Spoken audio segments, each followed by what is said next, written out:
ದೇಶದ ನೂತನ ಉಪರಾಷ್ಟ್ರಪತಿಯಾಗಿ ಸಿಪಿ ರಾಧಾಕೃಷ್ಣನ್ ಆಯ್ಕೆಯಾಗಿದ್ದಾರೆ. ಪ್ರಸ್ತುತ ಮಹಾರಾಷ್ಟ್ರದ ರಾಜ್ಯಪಾಲರಾಗಿದ್ದಾರೆ ರಾಧಾಕೃಷ್ಣನ್ ಅವರು. ಎನ್ಡಿಎ ಕೂಟದ ಒಮ್ಮತದ ಅಭ್ಯರ್ಥಿಯಾಗಿದ್ದರು ರಾಧಾಕೃಷ್ಣನ್. ವಿರೋಧ ಪಕ್ಷದ ಅಭ್ಯರ್ಥಿ ನ್ಯಾಯಮೂರ್ತಿ ಪಿ ಸುದರ್ಶನ್ ರೆಡ್ಡಿ ಆಗಿದ್ದರು. ಸುದರ್ಶನ್ ರೆಡ್ಡಿ ಅವರು ಇಲ್ಲಿ ಸೋತಿದ್ದಾರೆ, ರಾಧಾಕೃಷ್ಣನ್ ಅವರು ಇಲ್ಲಿ ಗೆದ್ದಿದ್ದಾರೆ.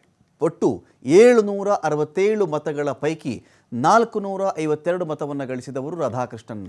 ಇನ್ನು ನ್ಯಾಯಮೂರ್ತಿ ಪಿ ಸುದರ್ಶನ್ ರೆಡ್ಡಿ ಅವರು 300 ಮತಗಳಿಂದ ಪರಾಭವಗೊಂಡಿದ್ದಾರೆ. 300 ಮತ ಮಾತ್ರ ಗಳಿಸಿ ಅವರು ಸೋತು ಹೋದರು. 68 ವರ್ಷದ ರಾಧಾಕೃಷ್ಣನ್ 2 ಬಾರಿ ಲೋಕಸಭೆಯ MP ಆಗಿದ್ದವರು. ಕೊಯಮತ್ತೂರು ಕ್ಷೇತ್ರದಿಂದ 2 ಬಾರಿ ಲೋಕಸಭೆಗೆ ಆಯ್ಕೆಯಾಗಿದ್ದರು. ಗೌಂಡರ್, ಕೊಂಗು, ವೆಲ್ಲಲಾರ್ OBC ಸಮುದಾಯಕ್ಕೆ ಸೇರಿದವರು ಇವರು. ಗೌಂಡರ್, ಕೊಂಗು, ವೆಲ್ಲಲಾರ್ OBC ಕಮ್ಯುನಿಟಿ ಇದೆಯಲ್ಲ, ಅದಕ್ಕೆ ಸೇರಿದಂಥವರು ರಾಧಾಕೃಷ್ಣನ್ ಅವರು.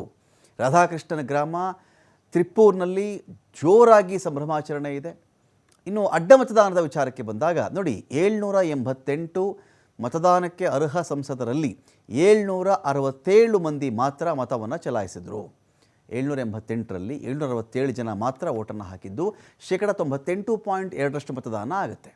752 ಮತ ಮಾನ್ಯವಾಗುತ್ತೆ, 15 ಮತಗಳು ಅಮಾನ್ಯವಾಗ್ತವೆ. BJD, BRS ಸೇರಿದಂತೆ ಮತದಾನದಿಂದ 2 ಪಕ್ಷಗಳಿಂದ ಸೇರಿದಂತೆ ಬೇರೆ ಒಂದು 13 ಜನ ಸಂಸದರು ದೂರ ಉಳ್ಕೊಳ್ತಾರೆ. ನಾವು ಓಟೇ ಮಾಡಲ್ಲ, ಅವರ ನಿಲ್ಲುವುದು. NDA ಬಲಕ್ಕಿಂತ ಹೆಚ್ಚು ಓಟನ್ನು ಗಳಿಸಿರೋದು ರಾಧಾಕೃಷ್ಣನ್ ಅವರು. NDAಗೆ ಅದರ ತಾಕತ್ತು ಎಷ್ಟಿತ್ತೋ ಅದಕ್ಕಿಂತ ಜಾಸ್ತಿ ಓಟೆ ಬಂದಿದೆ ಅಂದಾಗ ಬೇರೆ ಎಲ್ಲಿಂದ ಬಂದು ಅಂತ ನೋಡಿದ್ರೆ ಅದು ಅಡ್ಡ ಮತದಾನಗಳು.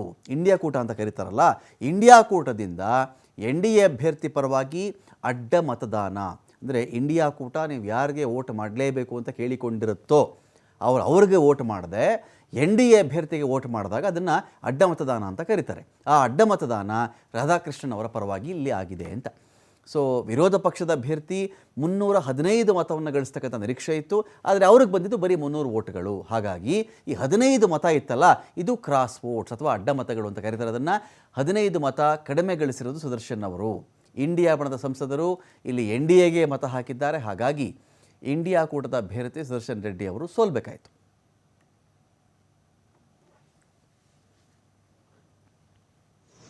குறிப்பாக திருப்பூர் மக்கள் எதிர்பார்த்திருந்த வெற்றி இப்பொழுது கிடைத்துள்ளது. இது தனிப்பட்ட ராதாகிருஷ்ணன் ஜிக்கு மட்டும் கிடைத்த வெற்றி அல்ல, மகிழ்ச்சி அல்ல, பெருமை அல்ல.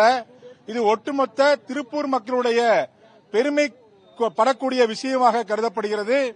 திருப்பூர் உலக அரங்கில் தொழில்துறையில் அடையாளமாக காணப்பட்டாலும் இன்றைய தினம்